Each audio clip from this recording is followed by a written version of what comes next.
Hi, my name is John Gillis.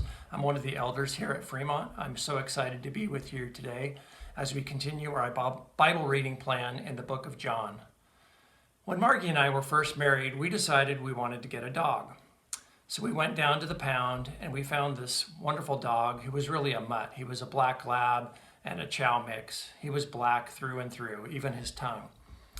And I remember one night when we first got Bodine, we came home and it was dark and we had forgotten to leave the porch light on. And to get to our house, we had to park in our garage and go through our backyard. And when we got in the backyard, all we could hear was this menacing, deep, low growl emanating from the darkness. We instantly froze, we grabbed each other's hands, and then we just both had visions of being torn to shreds by this killer Cujo dog that we had just adopted. But then we spoke to him and his whole demeanor changed. He calmed down, he was very excited to see us, and so we were finally able to relax. So as we continue our Bible reading today, we come to John chapter 10. There's a lot of rich and powerful text in this chapter, and I want to share a little bit with you beginning in verse 7. So Jesus again said to them, "Truly, truly, I say to you, I am the door of the sheep. All who come before me are thieves and robbers, but the sheep did not listen to them. I am the door.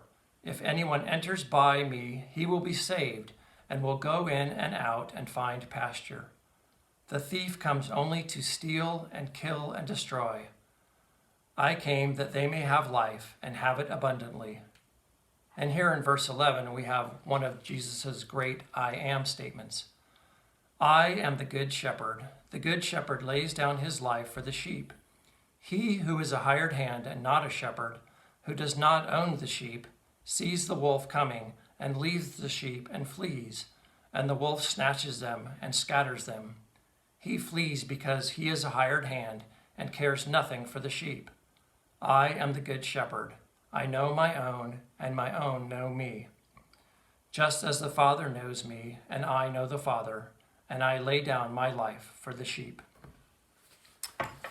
As David prayed in Psalm 23, the Lord is our shepherd. He knows his sheep by name. He goes out before them. They hear and know his voice, and they follow him.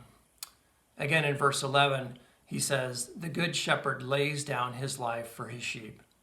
This is wonderful imagery for Jesus' work on the cross, where he laid down his life for our sins so that we may have life and have it abundantly. So this week, when you're feeling anxious or fearful, take a moment in prayer to listen for God's voice.